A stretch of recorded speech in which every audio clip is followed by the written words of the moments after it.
अस्सलाम वालेकुम, मैं हूं शजन अजीज। राउंड अप में आपको खुशामदीद। नाज़रीन, पाकिस्तान की सियासत इस वक्त एक नए मोड़ पर खड़ी है, जहां महाजराई के शोर में मुज़ाकरात की बाज़गश्त सुनाई देने लगी है। महीनों की सियासी कशमकश, अदालतों के फैसले, अपोजिशन पर सख्त इक़दामात और इमरान खान की मुसलसल कैद ने PTI के एहतजाजी बयानिए को मान कर दिया है। 14 अगस्त जैसे अहम मौके पर भी एहतजाज की कॉल बेअसर दिखाई दे रही है, क्योंकि कल आज़म सवाती की जानिब से कहा गया कि 14 अगस्त को कोई एहतजाज नहीं होगा। आज़म सवाती ने कहा है कि अगर किसी ने 14 अगस्त को एहतजाज का कहा है तो बिल्कुल गलत कहा है। हालांकि इस एहतजाज की कॉल भी बानी तहरीक इंसाफ ने दी थी। अब एक बार फिर हुकूमती और अपोजिशन हलकों में बाज़ाब्ता बातचीत का इम्कान रोशन दिखाई दे रहा है। स्पीकर कौमी असम्बली एयाज सादिक ने खुद को पुल का किरदार अदा करने की पेशकश की है और इस बात का इंदिया है कि दोनों तरफ की बड़ी शख्सियात मुज़ाकरात के हक में, क्योंकि इससे कबल शाह महमूद कुरैशी भी मुज़ाकरात पर जोर देते रहे हैं। सवाल यह है कि क्या इमरान खान, जो अब तक किसी हुकूमती नुमाइंदे से बात करने पर आमादा नहीं हुए, अपनी पॉलिसी में लचक दिखाएंगे? और सबसे बढ़कर, क्या ये मुज़ाकरात सिर्फ वक्ती सियासी चाल होगी या एक ऐसे मुआहदे की बुनियाद रख सकेंगे जो पाकिस्तान के सियासी बहरान को हल कर सके? इन सवालात के जवाब ही आने वाले सियासी मंजरनामे का रुख तय करेंगे। इस पर बात करने के लिए हमारे साथ मौजूद है सीनियर सियासतदान मोहम्मद अली दुरानी साहब। सर, आपके वक्त का बहुत शुक्रिया। दुरानी साहब, स्पीकर एयाज सादिक की जानिब से PTI को मुज़ाकरात की दावत देना, जबकि इमरान खान साहब गुज़श्ता एक माह में मुतअद्दिद मरतबा कह चुके हैं कि कोई बात नहीं होगी, फैसले सड़कों पर होंगे। आप समझते हैं कि PTI की क़यादत किसी मुफाहमत या मुज़ाकरात की जानिब जाएगी? बिस्मिल्लाहिर्रहमानिर्रहीम। देखिए, मैं तो हमेशा से मुफाहमत और मुज़ाकरात का दाई रहा हूं, लेकिन मेरा इस खान साहब के इस राय से मुकम्मल इत्तफाक है कि असल में फैसला जो है वो सड़कों पे होगा। ये हुकूमत जो मुज़ाकरात की दावत दे रही है, ये इसमें बिल्कुल सीरियस नहीं, लेकिन इसमें एक प्रोविजो है, इस पे एक इख्तलाफ भी है मेरा। ये उन सड़कों पे नहीं होगा जिसमें आप कानून को हाथ में लेंगे। ये उस जद्दोजहद के जरिए नहीं होगा जिसमें जाके आप धरने दे देंगे। ये आपकी उस सियासी जद्दोजहद के नतीजे में होगा जिसमें कि अवाम आपके साथ है। आप अवाम की जो साथ होने की ताकत है, जब उसको सियासी तरीके पे इस्तेमाल करेंगे तो हर चीज उसके सामने पिघल जाती है। ये वो पानी का बहाव होता है अवाम की सपोर्ट, जिसके आगे कोई चीज नहीं ठहर सकती। तो लिहाजा बात जो है इस वक्त हुकूमत बिल्कुल, ये हुकूमत जो है एक गैर मुंतखब हुकूमत है। ये एक एक्सप्लॉयटेशन के नतीजे में बनने वाली हुकूमत है। ये जितने दिन कायम रहेगी ये अपनी मकबूलियत खोती जाएगी। और मैं आपको ये बता दूं कि ये हुकूमत अपनी मकबूलियत भी खो रही है, अपनी अफादियत पहले ही खो चुकी है। जो इन्हें लाए हैं उन्हें अब यकीन होता जा रहा है कि ये कोई ऐसा काम कर ही नहीं सकते जिसका मुल्क को फायदा हो। तो लिहाजा ये अपनी अफादियत खो रहे हैं। ये जो इस वक्त का चलता हुआ निजाम है, ये दोबारा 2022 की तरफ मूव कर रहा है और ये अपनी बेड़ियों में खुद ही पत्थर डाल रहे हैं हुकूमत के लोग, अपनी नॉन परफॉर्मेंस की वजह से। इसलिए इस वक्त PTI की क़यादत और PTI की जो लीडरशिप है, उन्हें यकीनी तौर पे मुज़ाकरात से इनकार तो नहीं करना चाहिए, मुज़ाकरात जरूर करने चाहिए। एक चीज से उन्हें इनकार करना चाहिए कि हम कानून को हाथ में नहीं लेंगे, हम कोई ऐसा सियासी इक़दाम मतलब आप कह रहे हैं कि अवामी मसाइल पे तहरीक चलाए, अवाम को साथ लेकर आए। जो अवाम के मसाइल हैं, महंगाई है, जो बाकी गंदम का बहरान है, इस तरह के चीनी का जो एग्जैक्टली बेरोजगारी, इन इश्यूज पे वो तहरीक चलाएं तो ये इफेक्टिव हो सकती है अवाम को साथ लेकर। पिन डाउन कर दिया। मैं ये समझता हूं कि अवाम के मसाइल जो आज हैं उनको आप अंदाजा करने की कोशिश करें कि एक आम आदमी की जिंदगी कितनी अजीरन कर दी है इन हुक्मरानों ने। आप क्यों नहीं उस आम आदमी को जो आपका सपोर्टर है, जिसकी वजह से आपकी मकबूलियत है, आप उसकी बात क्यों नहीं करते? खान साहब के साथ हमारी पूरी हमदर्दी से ही, खान साहब के लिए आजादी के लिए हर एक की ख्वाहिश है। उनके फैमिली के लोगों को जब हम परेशान देख दिल दुख जाता है, लेकिन आपने जो रास्ता अख्तियार किया है वो तो रास्ता, आप जेल में क्यों बैठे हुए हैं? आप आम आदमी के लिए बैठे हुए हैं। जेल में आप इसलिए नहीं बैठे हुए कि आपका किसी से इक्तदार पे झगड़ा था। आपका झगड़ा इसलिए है कि आप कहते हैं कि आम आदमी को उसका हक दो, पाकिस्तान को वैसा बनाओ जैसा कायदे आजम ने चाहा था। अगर वैसा बनाना है तो फिर वैसा बनाने के लिए उन लोगों की बात करो ना, जो लोग आपके पीछे खड़े हुए हैं। ये तो इस वक्त ये हाल है इनका कि ये खेल तो क्रिकेट सर और जैसे बॉल कि मारते हैं जाके एग्जैक्टली रेफरी को। लेकिन तो अभी जिस यार तरह की रेफरी को तहरीकों छोड़ का दो, ये अच्छा है बुरा है। बिल्कुल सही सर, जिस तरह की तहरीकों का पीटीआई अनाउंस करती है और एहतजाज का, और फिर हम देखते हैं 5 अगस्त को भी हमने देखा कि it wasn't that effective show, जो जैसा कि बानी तहरीक इंसाफ एक्सपेक्ट कर रहे थे और जो वो कह रहे थे उस तरह का कोई शो नहीं हुआ। सड़कों पर वो पावर नहीं दिखाई गई, हुकूमत को प्रेशराइज नहीं किया गया और हुकूमत खुद भी बड़ी सेटिस्फाइड और मुतमईन नजर आती है। यू थिंक दैट अगर वो इतनी मुतमईन है तो फिर हम ये भी देख रहे हैं कि हुकूमत की जानिब से बार बार मुज़ाकरात की भी बात की जा रही है। एक तरफ गिरफ्तारियां और नाअहलियां हो रही हैं, दूसरी तरफ ये मुज़ाकरात की भी बात करते हैं। क्या चाह रही है हुकूमत? देखें, बात आपने बिल्कुल जो क्वेश्चन किया है इसमें सारी जवाब पिना है। पहली बात तो ये है कि ये जो मुजाहिरों की कॉलें हैं ये हुकूमत की ख्वाहिश होती है, क्योंकि उसको पता है कि अब सियासी जद्दोजहद के अंदर इस किस्म के आखिरी लास्ट कॉल और लास्ट वार्निंग और लास्ट धरना, इनका कोई रिजल्ट नहीं निकला करता। जब पूरी इस्टेब्लिशमेंट भी खान साहब के पीछे थी 2014 में, उस वक्त भी इन धरनों से कुछ नहीं निकला था और मैंने ये बात उस वक्त भी कही थी। आज भी मैं कहना चाहता हूं कि इन धरनों और इन इकदामात से, जिसमें आप कानून को हाथ में लेते हैं, उसमें से कुछ नहीं निकलेगा और हुकूमत इस तरफ पुश करती है पीटीआई को। नंबर 1। अच्छा। नंबर 2, हुकूमत की ये ख्वाहिश है कि किसी तरीके से पीटीआई और एस्टैब्लिशमेंट के दरमियान झगड़ा जारी रहे ताकि उनका इक्तदार कायम। उनकी गारंटी ये श्योर भी रहेगी ना इन्हें जब तक। समझना हाँ जी। चाहिए। जब देखते हैं कि वजीर आजम और वजीर आला मरीम नवाज साहिबा मरी में नवाज शरीफ के साथ भी जाती है, तो क्या इसका मतलब है कहीं ना कहीं इनको भी को पता है कि कुछ ना कुछ कोई खलबली है, हुकूमत थोड़े बहुत खतरे में है? इलेक्शन वाले दिन मैंने कहा था कि जो मुंतखब हुकूमतें नहीं होती, जो अवाम में पॉपुलर हुकूमतें नहीं होती, उनको लाने वाले बहुत देर तक उनके बोझ को नहीं उठा सकते। और अब ये वक्त और आ गया है आज कि वो यही बोझ हुआ है उन्हें कि बोझ इनका लग रहा है। बोझ नहीं, डेड वेट है। और आप तो खुदा ना खास्ता घर में कोई फौत भी हो जाए ना, तो बच्चे भी नहीं घर में रखते उसको। तो अब यह है कि ये डेड वेट जो अवाम के अंदर पॉपुलर नहीं है, जो डिलीवरी नहीं दे रहा, जो सवाई करप्शन की और कुछ कर नहीं रहा, जिनकी करप्शन जो है वो अब इतनी ओवरफ्लो कर रही है कि उनके ब्यूरोक्रेट्स तक जो है वो पाकिस्तान से उसी तरह लूट के माल बाहर ले जा रहे हैं जैसे ये ले जाते थे, और वो अब जी, पकड़े भी जा रहे पुर्तगाल हैं में वो और उनके जायदादें पकड़े बना रहे हैं। जाने हाँ, गिला भी उनके कर रहे हैं पकड़े ख्वाजा जाने आसिफ। की।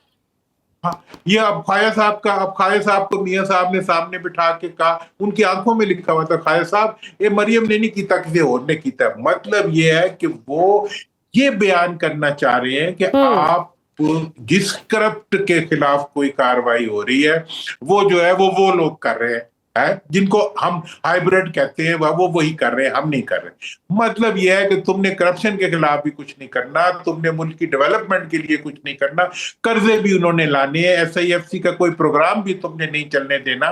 अवाम को सवाए दुख के, अवाम की गंदम पैदा हो जाए तो उसको तुमने लूट लेना है, अगर चीनी बना लो तो उसको भेज के वापस बुला के फिर भेज के। मतलब ये है कि ये क्या निजाम है जिस निजाम के अंदर जो है आम आदमी के लिए दुख खरीदे तो जाते फिर हैं। सर जो ये निजाम की तब्दीली की खबरें आ रही हैं सर, लेकिन अवाम का मफाद ठीक है, तो फिर इस सब में जो निजाम की तब्दीली की जो खबरें हम सुन रहे हैं, फिर इसका मतलब है उसमें कहीं ना कहीं कोई हकीकत है, कोई निजाम में तब्दीली आ रही है? क्योंकि कभी 27वीं आइन की बात की जाती है कि 27वीं आइनी तरमीम आने जा रही है, उससे भी आइन का हुलिया बदलने की बात हो रही है। यू थिंक कि कोई तब्दीली आ रही है? कभी सदर की रुखसती की बात होती है, कभी मुद्दत बढ़ाने की बात की जा रही है, अब एक्सटेंशन की भी डिस्कशंस हो रही हैं। देखें, ये तो कोई इनसे कुछ नहीं करा सकता, है ना जी। अब इन्होंने वो 5 साल का पीरियड भी किया अपॉइंटमेंट का, उसके अंदर भी पिन लगा दी। नून वाले तो ये कहते हैं आप लाई सी कि जनाब वो रिट्रोस्पेक्टिव नहीं है, वो आइंदा के लिए। अब फिर हमारे से एक्सटेंशन के कागज दस्तखत कराए, ये नून वाले क्लेम कर रहे हैं कि जी हमारे से कराने पड़ेंगे। अब ये है कि ये निजाम एनएफसी अवार्ड है, उसकी 18वीं अमेंडमेंट है। और मैं आपको पता है, मैं उस वक्त भी ये इसलिए मैं बात कर सकता हूं कि मैं 2012 में भी ये कह रहा था कि ये गलत है और मैंने उस पर दस्तखत भी नहीं किए थे, मैंने बाइकआउट भी किया था कि यार ये पाकिस्तान के साथ जुल्म कर रहे हैं। उसको खत्म करने की बात करो या उसको इम्प्रूव करने की बात करो तो सारे इकट्ठे होके आ जाते हैं। अच्छा जी, पानी की तकसीम की बात करो तो सारे इकट्ठे होके आ जाते हैं, खुद आगे चल पाते। मतलब ये है कि कोई एनएफसी अवार्ड क्या है इस वक्त कि मरकज से बोरियों में पैसे भर के चीफ मिनिस्टर के घर पहुंचा दो, बस। उसके बाद आगे उसने क्या करना है उससे ना पूछो, अगर पूछोगे तो सूबाई खुद मुख्तारी के अंदर दखल हो जाएगा। ये एनएफसी, ये है 18वीं अमेंडमेंट कि जिसके नतीजे में आप अवाम का पैसा एक फर्ज की, और वो आज तक मुझे बताएं तमाम चीफ मिनिस्टर के एनएफसी अवार्ड से मिले हुए कितने पैसे अवाम पर लगते हैं, किस तहसील में लगे हैं। सर वो तो तभी होंगे जब आपका अपना लोकल बॉडी आपकी स्ट्रांग होगी। अगर आपके एग्जैक्टली वो तो कॉन्सेप्ट ही नहीं है। लोकल बॉडीज का इंतखाब तो ये होने नहीं देते। पिछले 50 साल से जब से आइन बना है, इन्होंने एक दिन आइन में नहीं डाला। इन्होंने लोकल बॉडीज को डाला भी है तो फिर भी मुशर्रफ साहब एक साल के लिए लाए, अगले साल मुंतखब लोग आए, उन्होंने खत्म कर दिया। चले इस 14 अगस्त को वजीर आजम साहब एक ऐलान कर, मैं उन्हें अपना सब कुछ मान लूंगा। मैं पीटीआई वालों से भी दरखास्त करूंगा कि वो तहरीक वो कहें जी आइंदा से कोई वजीर आजम और कोई बाख्तियार आदमी ऐसा नहीं होगा जिसकी जायदाद मुल्क से बाहर हो, जिसका बिजनेस मुल्क से बाहर हो। कोई वजीर ऐसा नहीं होगा। अगर डुअल नेशनैलिटी वाले नहीं हो सकते तो डुअल इनकम वाले क्यों कर हो सकते? तो आज ये 14 अगस्त को तोहफा देने सर हमारे हुक्मरानों के जितना पैसा बाहर पड़ा है वो इधर ले आए तो शायद मुल्क का कर्जा उतर जाए। लेकिन वही बात है, वो सारा प्रेशर तो हम आवाम पे डालते हैं ना टैक्सों की सूरत में कि आप टैक्सेस दें, ये कर्जे उतारने हैं। बिजली के बिलों में भी मजीद टैक्सेस ऐड हो गए हैं, वो इसलिए कि वो जो कर्जे हैं वो भी हम नहीं उतारने हैं। और अब वो बिजली के बिल की कीमत कम की है, बिल बढ़ गया। और उसकी ऐप इंट्रोड्यूस करते हैं कि बटन दबाओ तो बिजली का बिल आ जाएगा, देख के बंदे का हार्ट। सर सब कुछ समअप करते हैं। सर इसको मैं समअप करना चाहूंगी, बिल्कुल सर मैं इसको समअप करना चाहूंगी। तो ये मुझे बताइए सर, ये हालात, ये सारे हालात क्या ऐसे ही फिर चलते रहेंगे? Where will it end? इसका कोई एंड होना है? हम जिस तरह से देख रहे हैं, आप अपनी अपोजिशन को भी क्रैश कर रहे हो, मुखालिफ आवाजों को दबा रहे हो। Where will it end sir? आप क्या देख रहे हैं? ये ऐसे चलते रहना है? देखिए ये अभी मैं आपको बताऊं कि ये चलते रहना ही था इसने, लेकिन 2024 के इंतखाबात ने इसके रास्ते में रोड हम बना दिया। अवाम जो है वो अब इस चलते हुए निजाम के खिलाफ पिच हुए हैं, इसलिए अब उनको इंतकाम का निशाना बनाना चाहते हैं, वो ये नहीं बना सकते। ये निजाम जाएगा ही जाएगा, और ये निजाम जाने के नतीजे में ये हुक्मरान तो जाएंगे ही जाएंगे। ये इसको डिले कर सकते हैं, इसको इनकार नहीं कर सकते। दूसरी बात मैं आपको ये बता दूं कि इस वक्त इनके अपने अंदर से ये एहसास पैदा हो गया है कि हम अवाम के अंदर वीड आउट हो रहे हैं। अब ये सोच रहे हैं कि कोई ऐसा टोपी ड्रामा करें, कोई ऐसा झगड़ा करें जिसके नतीजे में हम दोबारा अवाम के अंदर अपनी इनग्रेस को बढ़ा सकें। तीसरी चीज ये है कि ये ऐसी सूरत के अंदर एस्टैब्लिशमेंट के साथ कोई टकराव की प्लानिंग्स भी कर रहे हैं, उसमें वो इनमें हिम्मत नहीं होगी क्योंकि इनके अपने स्केलेटन्स इतने ज्यादा हैं। तो इस सारे प्रोसेस सर आपस में भी इनके बड़े इख्तिलाफात शुरू हो गए हैं ना? लगता है जी हाँ, ये जो है we are heading towards another turmoil. इन लोगों को अगर आप कंधे पे उठा के मुल्क का निजाम चलाते रहेंगे तो ना निजाम चलेगा और ना मुल्क चलेगा, और ये मुल्क को नहीं चलने देंगे। ये कहते हैं कि इनका अख्तियार हो, ऐसा अख्तियार हो जो इनकी नस्लों तक जाए, और पाकिस्तान की वो जमहूरियत हो जो इनके घर से शुरू हो और घर पे ही खत्म हो। ये पाकिस्तान के अंदर वो निजाम आते हैं जिसमें लूट मार का पूरा पैसा। अभी क्या हो रहा है सर? यही तो चल रहा है फिर 78 साल से, तो यही हम देख रहे हैं। ऑब्वियसली लूट मार हो रही है, ये तो अल्लाह का खास करम है जो ये मुल्क चल रहा है, वरना करप्शन 23-24 साल से तो ये वो रूल कर रहे हैं, और हम यही सुन रहे हैं कि मुल्क का पैसा जा रहा है, मुल्क को लूटी जा रहे हैं। ठीक, बहुत बिल्कुल सही, बहुत शुक्रिया सीनियर सियासतदान मोहम्मद अली दुरानी साहब हमारे साथ गुफ्तगू आपने सुनी। नाजरीन, जिसकी लाठी उसकी भैंस का जमाना अब बदल रहा है। दुनिया ताकत के नए पैमानों पर तोली जा रही है और मैदान में वो ही कामयाब है जो अस्करी महारत, सफारती अक्लमंदी और माशी हिकमत अमली को यकजा कर सके। पाकिस्तान इस वक्त इसी राह पर गामजन है। एक तरफ आर्मी चीफ सैयद आसिम मुनीर का कामयाब दौरा अमरीका और वहीं फील्ड मार्शल सैयद आसिम मुनीर को अजरबैजान के आला तरीन पेट्रियोटिक वॉर मेडल से नवाजा जाना न सिर्फ फौजी ताउन में हमारी सलाहियतों का इतराफ है बल्कि खित्ते में अमन और इस्तेहकाम के लिए हमारी पॉलिसियों की आलमी पजीराई भी है। दिफाई ताउन में ये पेशरफ्त इस बात का सबूत है कि पाकिस्तान की अस्करी साख बैनुल-अक़वामी सतह पर मुस्तहकम हो रही है, जबकि माशी और सफारती महाज पर भी हमारे ताल्लुकात मजीद मजबूत हो रहे हैं। इसके बरक्स भारत अंदरूनी और बैरूनी सतह पर जवाल का शिकार है। अमरीकी वजीर खजाना स्कॉट बेसेंट ने की जानिब से तजारती मुज़ाकरात में भारतीय हटदर्मी पर तनकीद और अमरीकी सदर डोनाल्ड ट्रंप का भारत पर भारी टैरिफ लगाना नई दिल्ली की कमजोर होती आलमी पोजीशन का मजहर है। मोदी की ऑनलाइन मकबूलियत के मसनूईपन को आलमी रिपोर्ट्स ने बेनकाब कर दिया। नरेंद्र मोदी की सोशल मीडिया प्लेटफॉर्म एक्स पर मकबूलियत का पर्दाफाश हो गया। मोदी के एक्स अकाउंट के फॉलोअर्स में आधे से ज्यादा जाली निकले हैं। ग्रोक के मुताबिक मोदी के 40 से 60% फॉलोअर्स जाली या बूट्स के हो सकते हैं। ग्रोक ने 10 करोड़ 90 लाख फॉलोअर्स में से 4 करोड़ 40 लाख से लेकर 6 करोड़ 50 लाख फॉलोइंग अकाउंट्स को मशकूक करार दे दिया है। इसका मकसद साफ है कि भारत के अंदर भी अक्सरियत मोदी और बीजेपी की हमायती नहीं है। ये सूरत हाल भारत के लिए न सिर्फ आलमी सतह पर सुबकी का बायस है बल्कि उसकी सफारती पोजीशन को भी कमजोर कर रही है। आलमी मंजरनामे में एक और तशवीशनाक पेशरफ्त ईरान पर मुमकिन सख्त पाबंदियां हैं, जिनका ऐलान बरतानिया, फ्रांस और जर्मनी ने अक़वाम मुत्तहिदा को खत लिखकर किया है। अगर ये स्नैप बैक मैकेनिज्म मुतहरक हुआ तो मशरिक़ वुस्ता में कशीदगी बढ़ सकती है और आलमी तवानाई मार्केट पर भी शदीद असरात मुरतब होंगे। इसराइल और ईरान के दरमियान हालिया झड़पें और अमरीकी बमबारी पहले ही सूरत हाल को बिगाड़ चुकी है। सवाल यह है कि क्या ये हालात हमें एक नई जंग की तरफ धकेल रहे हैं या सफारतकारी इस भड़कती आग को बुझा पाएगी। दुनिया एक नाजुक मोड़ पर खड़ी है जहां हर मुल्क अस्करी, माशी और सफारती कार्ड संभल कर खेलने होंगे। इन मौज़ूआत पर गुफ्तगू करने के लिए हमारे साथ मौजूद हैं एयर कॉमोडोर खालिद चिश्ती साहब। सर, आपको वेलकम करते हैं सुनो राउंड अप में। खालिद साहब, दुनिया भर में भारतीय एयर चीफ के बयान के बाद दिलचस्प और मज़ाहिया किस्म के तबसरे और मीम्स चल रही हैं। क्या आपने कभी सोचा था कि भारत जो एक न्यूक्लियर मुल्क है उसका एयर चीफ भी ऐसा गैर जिम्मेदाराना बयान दे सकता है, और आखिर इसकी क्या जरूरत थी? बहुत शुक्रिया शदिया मुझे इनवाइट करने का। और ये आपने सही पॉइंट आउट किया है कि भारत इतना बड़ा मुल्क है, उसकी दुनिया में चौथे 5वें नंबर पर एयरफोर्स है। दिफाई बजट को तकरीबन 80 से 90 बिलियन के दरमियान है। 1000 उनके पास फाइटर जहाज हैं और पाकिस्तान को एडवेंचर या मिस एडवेंचर उन्होंने किया, हमने इनिशिएटिव नहीं दिया, उन्होंने ऑफेंस हम पर लॉन्च किया। और एयरफोर्स किसी की भी हो, ये मुझे नहीं समझ अभी तक आ पा रही कि इंडियन एयरफोर्स चीफ का मकसद क्या है। मैंने उनकी जो तकरीर है पूरी सुनी, जो जिसमें उन्होंने ये क्लेम किया था।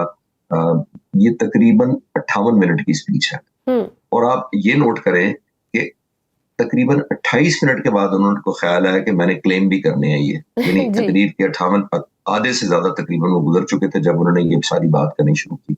दैट शोज के इम्पोर्टेंस कितनी है। फिर मैंने जब उनकी प्रेस रिलीज जो फॉर्मल होती है मिनिस्ट्री ऑफ डिफेंस को जाता है, जो उन्होंने अपना नोटिफिकेशन से जारी किया या प्रेस रिलीज जारी किया, उसमें वो जिक्र ही नहीं है उन जहाजों का। इसका क्या मतलब है? इसका मतलब है कि कोई ऐसा एलिमेंट प्रेशर डाला गया लास्ट मिनट पर, उनको कहा गया कि ये ऐड करें जहाज अपनी ब्रीफिंग के दौरान। बाकी पूरी ब्रीफिंग का जिक्र है लेकिन जहाजों का जिक्र नहीं है। 93 दिन उनको लगे तकरीबन ये डिस्कस करने में और इवेल्युएट करने में और कंक्लूड करने में। जबकि मैं एयरफोर्स पायलट के तौर पर फॉर्मर एक आपको क्लियर कर सकता हूं कि हम जब एक मिशन पीस टाइम और जो रियल टाइम हम वॉर लाइक जो ट्रेनिंग करते हैं, उसका भी अगर एक मिशन हम उड़ के आए और अगर मिशन पर बमबारी कर आए तो हमें उसी वक्त उसी दिन बॉम्ब की परसेंटेज एक्यूरेसी, हमारी कितनी परसेंटेज कामयाबी हुई है, वो कैलकुलेट करके डीब्रीफ करके तब हम उस दिन छुट्टी कर सकते हैं। उससे पहले हम बैकअप नहीं कर सकते। मोस्ट एक और क्रिटिकल चीज जो आपके व्यूअर्स को मैं डिस्कस करता चलूं, बड़े इंपॉर्टेंट बात है। देखिए, इतनी बड़ी एयरफोर्स, इतने ज्यादा जहाज, और आपने एक भी हमारा जहाज के जरिए नहीं मारा। आप कहते हैं सरफेस टू एयर मिसाइल जो S-400 है उससे हमने 5 मारे हैं, तो फिर आप जहाजों को छोड़ें, फिर आप सिर्फ S-400 और ले लें, वो तो हमने अल्हम्दुलिल्लाह पहले भी नॉकआउट किए हैं, 2 तबाह किए थे। तो इस जंग में जब इतनी बड़ी एयरफोर्स हो तो आप सरफेस टू एयर मिसाइल से मार रहे हैं, इसका मतलब है आपके पायलट्स की कॉम्बैट रेडीनेस नहीं है या स्किल नहीं है या कॉन्फिडेंस नहीं है आपके अपने जहाजों के ऊपर। तो ये बहुत सारे, एक नहीं है, बहुत सारे सीरीज ऑफ मिसमैच है जो मैं अभी तक जिसको कहते हैं ना कॉम्प्रीहेंड नहीं कर पा रहा कि इंडियन एयरफोर्स चीफ इतने बड़े ओहदे पर है और इतनी मजबूरी की हालत में वो प्रेस कॉन्फ्रेंस करते हैं जिसके अंदर कॉम्प्रिहेंसिव नहीं है और कोई डाटा और प्रूफ नहीं है। वही ना, एक झूठ को सर संभालने के लिए फिर हजार और झूठ बोलने पड़ते हैं ना। अमेरिका का भारत से तजारती और स्ट्रेटेजिक फासला बढ़ाना और साथ ही पाकिस्तान के साथ मुआहिदा होना, फील्ड मार्शल सैयद आसिम मुनीर के 2 माह में 2 बहुत इंपॉर्टेंट दौरे होना, क्या ये खित्ते के स्ट्रेटेजिक रीअलाइनमेंट का इशारा है? और इससे पाकिस्तान को आने वाले दिनों में खित्ते समेत आलमी सतह पर आप कहाँ देख रहे हैं? चलिए, ये जंग के फौरन बाद ही मेरा तज्जिया या मेरा कमेंट इस पे ये था कि दुनिया ने हमें एंगेज करना शुरू किया था। बहुत सारे मुल्कों से हमें इन्विटेशन आ रही थी। पाक फिजाइया के पॉइंट ऑफ व्यू से मैं कह सकता हूँ कि बहुत सारे मुल्क ना सिर्फ हमारे इस ऑपरेशन में बहुत ज्यादा दिलचस्पी ले रहे हैं बल्कि ट्रेनिंग भी हमसे हासिल करना चाहते हैं कि आपने ये किया कैसे। चाइनीज इंटरेस्टेड है कि आपने हमारे जहाज के साथ ऐसे आउट परफॉर्म कैसे किया दुश्मन। तो हमने ये, इस कौम ने, पाकिस्तान के लोगों ने, मुसल्लह अफवाज ने, खासतौर पर पाक फिजाइया ने ये जो क्रेडिबिलिटी है या अपनी जो स्टैंडिंग है ये अर्न की है। यानी हमने कुर्बानियां दी हैं, हमने एक बोल्ड और बहादुर फैसले किए हैं, हमने लड़ा ऐसे है जैसे लड़ना चाहिए अपने कौम के दिफा के लिए। तो दुनिया आपने नोट किया होगा, ताकतवरों की इज्जत करती है, बहादुरों की इज्जत करती है। बिल्कुल, पावर टॉक्स टू पावर, बिल्कुल सही। Victory has value. सर, हम जहां चीन से जदीद मिसाइल टेक्नोलॉजी और J-35 के मुआहिदों की खबर सुनी, वहीं क्या हम ये एक्सपेक्ट कर सकते हैं कि अमेरिका से जो फील्ड मार्शल के ताल्लुकात में ज़बरदस्त बेहतरी आई है, तो अमेरिकी टेक्नोलॉजी के F-35 भी पाकिस्तान आ सकते हैं? Although they are very expensive और उनकी मेंटेनेंस बहुत ज़्यादा है। तो इसके अलावा अमेरिकी कौन सी जदीद टेक्नोलॉजी है जो फ़ायदेमंद हो सकती है? ये शजी, आपने बिल्कुल ठीक पॉइंट आउट किया कि हम जाहिर है एक मुल्क की तरफ नहीं देखते। चाइना हमारा बहुत ट्रस्टेड और फ्रेंडली दोस्त है, इसमें कोई डाउट नहीं है। लेकिन हमने अपने दिफा की जरूरतों को देखना होता है कि हमें most viable, most economical, most potent, यानी सबसे मौलिक हमारी या मोस्ट इफेक्टिव वेपन्स कहाँ से मिल सकते हैं। लेकिन हमारा अमेरिका के साथ ट्रेडिशनली कोई रिकॉर्ड इतना अच्छा नहीं है, कोई प्राउड नहीं मैं कह सकता। 1965 के बाद हमारे पास सैंक्शन लग गई, 1971 के बाद लग गई हमारे पास। आपने नोट किया, अफगान वॉर के बाद हमारे F-16 की सप्लाई रोक ली गई। $658 मिलियन के F-16 रोक लिए गए और फिर हमें कहा गया कि आप उसके बदले में हमसे गंदम ले लें। तो ये हमारा स्टेटस रहा। ये JF-17 थंडर जो हमने बनाया है, 192 मुल्क दुनिया के जो हैं, किसी एयरफोर्स ने अपना फाइटर जहाज कभी नहीं बनाया। ये पाक फिजाइया वाहिद एयरफोर्स है जिसने अपना फाइटर जहाज बनाया। और क्यों बनाया? वजह वही थी, अमेरिका ने हमारे स्पेयर पार्ट्स रोक लिए, हमारे जहाज रोक लिए। तो हमारी फंदाना फैसला किया कि ये तो आइंदा के लिए भी हम हॉस्टेज या कमाल बने रहेंगे। तो हमने ये JF-17 थंडर बनाया। आज अल्हम्दुलिल्लाह 200 से ज्यादा JF-17 थंडर पाक फिजाइया का हिस्सा है। तो हमने सीखा है। लेकिन जैसे आपने खुद ही कहा कि F-35 बहुत महंगा जहाज है, मेंटेनेंस वाइज भी, और सबसे बड़ा, इतना महंगा जहाज खरीदने के बाद आप ये अफोर्ड नहीं कर सकते, आपकी टेक्नोलॉजी ट्रांसफर बंद कर दी जाए या आपके स्पेयर पार्ट्स रोक लिए जाएं। ये खतरनाक सिचुएशन है। इसी वजह से हिंदुस्तान को काफी अरसे से ऑफर है F-35 की। वो तकरीबन बहुत महंगा जहाज है, उसकी 30 से 40 लाख रुपए हिंदुस्तानी 1 घंटे की उसकी फ्लाइट की परवाज है, कॉस्ट देनी पड़ती है। तो इसी वजह से इंडिया ने भी नहीं खरीदा। पाकिस्तान का भी पॉसिबली एज अ डिफेंस के मैं स्टूडेंट के मैं कहूंगा कि हमारे लिए उसको अफोर्डेबिलिटी और सबसे बड़ी बात है जो ट्रस्ट डेफिसिट है कि कभी भी वो टूल के तौर पर इस्तेमाल हो सकता है, तो हमें नुकसान ज्यादा होगा खरीदने से। ठीक, खालिद साहब, अगर हम लॉन्ग रेंज मिसाइल की बात करें तो पाकिस्तान के पास सबसे ज्यादा रेंज वाला मिसाइल कौन सा है? और अगर हम अवामी सतह पर आसान अल्फाज में बात करें तो पाकिस्तान अपनी हदूद से भारत के अंदर कितने किलोमीटर या किस बड़े शहर तक को निशाना बना सकता है? देखिए शजिया, हमने कभी भी इंडिया स्पेसिफिक के अलावा कोई वेपन बनाया ही नहीं है, क्योंकि हमें पता है कि हमें बांग्लादेश से खतरा नहीं है, हमें मिडल ईस्ट से खतरा नहीं है, हमें किसी और मुल्क से खतरा नहीं है, हमें हिंदुस्तान से खतरा है अपने सर्वाइवल के लिए। हमारे सारे अब्दाली, शाहीन, लॉन्ग रेंज जो 2-2.5 किलोमीटर है, वो कंप्लीट हिंदुस्तान की जो जोग्राफिया या रकबा है उसको कवर करते हैं। लेकिन उसके बाद हम नहीं कुछ किया, हम उसके बाद रुक जाते हैं क्योंकि हमारी इससे ज्यादा जरूरत नहीं है। और यही हमारी पॉलिसी भी है कि हम ऑफेंस लॉन्च सिर्फ उस वक्त करेंगे जब हमारी सालमियत को खतरा होगा। और ये मिसाइल उसी वक्त के लिए रखे जाते हैं और बनाए जाते हैं कि जब आपकी सर्वाइवल को स्टेक हो। हिंदुस्तान को श्योर करना चाहिए हमें श्योर ये करना चाहिए कि हिंदुस्तान का हर एरिया अगर हम हिट करना चाहें तो वो कवर्ड है। अल्हम्दुलिल्लाह इस वक्त हमारा ये स्टेटस है। लेकिन हैविंग सेड दैट, जैसे मैंने कहा कि हमारे ऑफेंसिव डिजाइन कोई नहीं है। अभी पहलगाम के बाद भी हमने कोई डिफेंस नहीं किया। हमारे ऊपर डिफेंस हमें लॉन्च करके डिफेंस करने पर मजबूर किया गया। बिल्कुल सही, बहुत शुक्रिया। Air commander retired Khalid Chishti साहब हमारे साथ मौजूद थे। नाज़रीन, वेस्ट इंडीज के हाथों 34 साल बाद वनडे सीरीज में 1-2 से शिकस्त ने पाकिस्तान क्रिकेट टीम की कारकर्दगी और सिलेक्शन पॉलिसियों पर संजीदा सवाल खड़े कर दिए हैं। फैसला कुन मैच में 202 रन की शर्मनाक हार और बैटिंग लाइन का महज 92 रन्स पर ढेर होना वाजे करता है कि ना बैटिंग कॉम्बिनेशन दुरुस्त है और वर्कलोड मैनेजमेंट और प्लेइंग 11 का तवाजुन तो मुकम्मल बिगड़ चुका है। फास्ट बॉलिंग में एक बॉलर की कमी, तजर्बाकार ऑलराउंडर्स की गैर मौजूदगी और गैर मौजू कंडीशंस में नाकस हिकमत अमली ने शिकस्त को यकीनी बनाया है।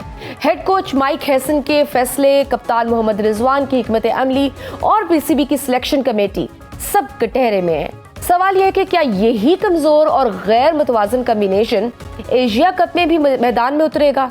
मोहसिन नकवी ने चंद माह कबल सर्जरी का इंदिया दिया था, मगर ताहाल इस्लाही इक़दामात और पॉलिसी में वाज़ेह तब्दीली नजर नहीं आई। एशिया कप टूर्नामेंट 9 सितंबर से 28 सितंबर तक जारी रहेगा और इसका फॉर्मेट T20 होगा। ग्रुप ए में पाकिस्तान, भारत, ओमान और यूएई आमने सामने होंगे, जबकि सबसे ज्यादा नजरें 14 सितंबर के दिन पर जमी हैं जब रवायती हरीफ मैदान में उतरेंगे। इससे पहले पाकिस्तान, अफगानिस्तान और मेजबान के साथ ट्रायंगुलर सीरीज खेलेगा जो 29 अगस्त से शुरू होकर 7 सितंबर को खत्म होगी। जिस तरह की परफॉर्मेंस है, सवाल उठता है कि क्या अफगानिस्तान से भी अगली सीरीज में हमें मायूसी होगी या इससे कबल कोई सख्त एक्शन लिए जाएंगे। इस पर बात करते हैं। हमारे साथ इस सेगमेंट में मौजूद है साबिक टेस्ट क्रिकेटर कामरान अकमल साहब। सर, आपको वेलकम करते हैं। कामरान भाई, जिस तरह की इबरतनाक शिकस्त कल पाकिस्तान को हुई है, शायकीन क्रिकेट जहां गुस्से में है, वहां ये सवाल जायज है कि हम अपने विनिंग कॉम्बिनेशन को बरकरार क्यों नहीं रख पाते? बहुत शुक्रिया। देखें, ये तो आप इस हार से तो अब हम लोगों को, पूरे पाकिस्तान को यूज टू हो जाना चाहिए, क्योंकि 7-8 साल से हमें ऐसे ही हार मिल रही है। कोई अच्छी क्रिकेट नहीं खेल रहे। ये भी वैसे आपने सही कहा। इंट्रो में बताया, आगे ट्रायंगुलर सीरीज है, एशिया कप है, टीमें वही अच्छा करती है कि अपनी एक हार से सीखते हैं। हम 7-8 साल से कौन सा सीखे हैं काम, कौन सी क्रिकेट बेहतर की है? हमने अपना सिस्टम खत्म किया, टैलेंट खत्म किया, हमने सिलेक्शन पॉलिसी खत्म किया, प्रोसेस सारा क्रिकेट का खत्म किया। अपने फेवरेट्स खिलाने के चक्करों में पाकिस्तान की क्रिकेट की कुर्बानी दे रहे हैं और यही चलता हुआ आ रहा। कोई इस पे रोकने वाला नहीं है, अकाउंटेबिलिटी करने वाला कोई नहीं है, कोई सोचने वाला नहीं है कि क्रिकेट कैसे बेहतर हो। कामरान भाई, फिर हम ये करें कि जैसे एज ए क्रिकेट फैन हम फिर भी कहीं ना कहीं उम्मीदें लगा लेते हैं, जबकि आपने कहा कि अब तो हमें यूज टू हो जाना चाहिए ऐसी हार के, लेकिन क्या करें, फिर एक्सपेक्टेशंस लगा लेते हैं जब भी कोई सीरीज आती है। क्या फिर हम ये समझें कि ठीक है, हमें यूज टू हो जाना चाहिए, इसका अंजाम, क्रिकेट का अंजाम भी वैसा ही है जैसे क्रिकेट हॉकी का हुआ था? देखिए, ये तो हम उन प्लेयरों को क्रेडिट देते हैं ना जो पास में इस पाकिस्तान की क्रिकेट के फैंस बना के गए हैं और उन्हीं की वजह से अभी तक सपोर्ट मिल रहे हैं। जैसे उन्होंने परफॉर्मेंस दिखाई है, जो इवेंट पाकिस्तान के लिए जीते हैं, चाहे वो 92 का वर्ल्ड कप हो, चाहे वो 2009 का T20 वर्ल्ड कप हो, फिर चैंपियंस ट्रॉफी है, जो बड़ी बड़ी परफॉर्मेंस दिखाई है, उसकी वजह से ये लोग प्यार करते हैं पाकिस्तान की क्रिकेट को। तो अब इन प्लेयरों को भी करते हैं, इस सिस्टम को भी करते हैं, क्योंकि मोहब्बत इतनी है पाकिस्तान के साथ, इस टीम के साथ, लेकिन उसका नजायज फायदा उठाया जा रहा है। और यही वजह है कि हम क्रिकेट अच्छी नहीं खेल रहे। जब आपका सिस्टम स्ट्रॉन्ग होगा ना, चीजें, बहुत सी चीजें बेहतर हो जाएंगी। दुनिया की टीमें वही कामयाब है जिनकी टेस्ट टीम अच्छी है, उनकी वनडे टीम अच्छी है, जिनकी फिर T20 आती है। हमारे यहाँ पे उल्टा सिस्टम चलाने की कोशिश करते हैं। हम चलाते हैं कि T20 टीम हमारी बेहतर हो जाए, फिर वनडे हो जाए, फिर टेस्ट को लास्ट नंबर पे रखा हुआ है। आप स्ट्रॉन्ग कप्तान बनाते नहीं, आप बनाते हैं कप्तान वो जो कॉम्प्रोमाइज करे। यही चलता हुआ आ रहा पिछले 2015 के बाद, जितने लेकिन फिर कप्तान आए हैं ऐसे ही आए तो हैं। कामरान भाई, अब शाहिद अफरीदी था जो कप्तानी बड़ी प्राइड के साथ टीम के लिए करके गए हैं, उसके बाद तो सारे कॉम्प्रोमाइज कप्तान आए हैं।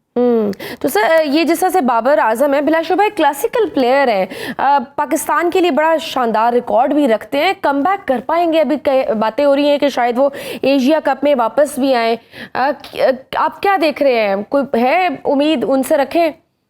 T20 में उनको नहीं खिलाया गया, वनडे में खिलाया गया। देखिए T20 में चेंजिंग करनी पड़ेगी, आपको अपनी क्रिकेट बेहतर करनी पड़ती है, डेवलप करनी पड़ती है मॉडर्न डे के हिसाब से। आप अपने आप को डेवलप करते हैं, अपना स्किल लेवल आप बढ़ाते हैं और क्रिकेट खेलते हैं, डोमेस्टिक क्रिकेट खेलते हैं। तो बाबर वो प्लेयर है, रिजवान वो प्लेयर्स हैं। अभी 3 मैचेस हुए, 3 मैचेस की बुनियाद पे तो नहीं ना आप डिसाइड कर सकते किसी का कैरियर। बाबर ने परफॉर्मेंस दिखाई हुई है, रिजवान ने, लेकिन यहाँ पे सवाल ये है कि जो बाकी प्लेयर्स हैं, क्या उनके टैलेंट के मुताबिक वो वैसे मेरिट पे आते हैं? मुझे बात बताएं, क्या सिलेक्शन मेरिट पे होती है? क्या आप बताएं कि 3 बॉलरों के साथ वनडे क्रिकेट खेली जाती है? ये कौन पूछने वाला है? मुझे बात बताएं ना, कोच से कौन पूछेगा, कप्तान से कौन पूछेगा? फिर आज आके ये कहेगा कि मेरे हाथ में नहीं है कप्तान, तो ये बड़ी मेरे ख्याल से बड़ी इनमेच्योरिटी वाली स्टेटमेंट होगी। तो बाबर जहां तक है, अगले 10 मैच भी बाबर ऐसे खेले ना, तो मैं कभी उससे वनडे क्रिकेट से बाहर ना करूं, टेस्ट मैचेस से बाहर ना करूं। कामरान भाई, जैसे सुफियान मुकीम है, परफॉर्मेंस के लिए बिल्कुल, अभी जैसे सुफियान मुकीम एक ऐसे स्पिनर हैं जिनको जब भी मौका मिले उन्होंने परफॉर्म किया है, उनको बाहर बिठाना क्या माइंडसेट जाहिर करता है? खासकर जब उनके ऑल्टरनेट कोई ऐसा बॉलर भी नहीं था, उनको खिलाते, मौका देते। देखिए स्पिनर तो हम यही तो कह रहे हैं कि आप 3 बॉलरों के साथ कैसे वनडे क्रिकेट जीत सकते हैं? एक 10वें नंबर से, आप 10वें नंबर की टीम से आप हार रहे हैं। आप वहां से अंदाजा लगा लें कि आपका विजन क्या है, आपकी प्लानिंग क्या है। आपको बिल्कुल कंडीशन का पता नहीं है, ना आपको क्या नाम है प्लेइंग साइड खिलानी आती है, ना ओपोनेंट का पता है कि क्या उनकी वीकनेस है। उनको पता है, सारी दुनिया को पता है कि स्पिनर्स इतना अच्छा नहीं खेलते।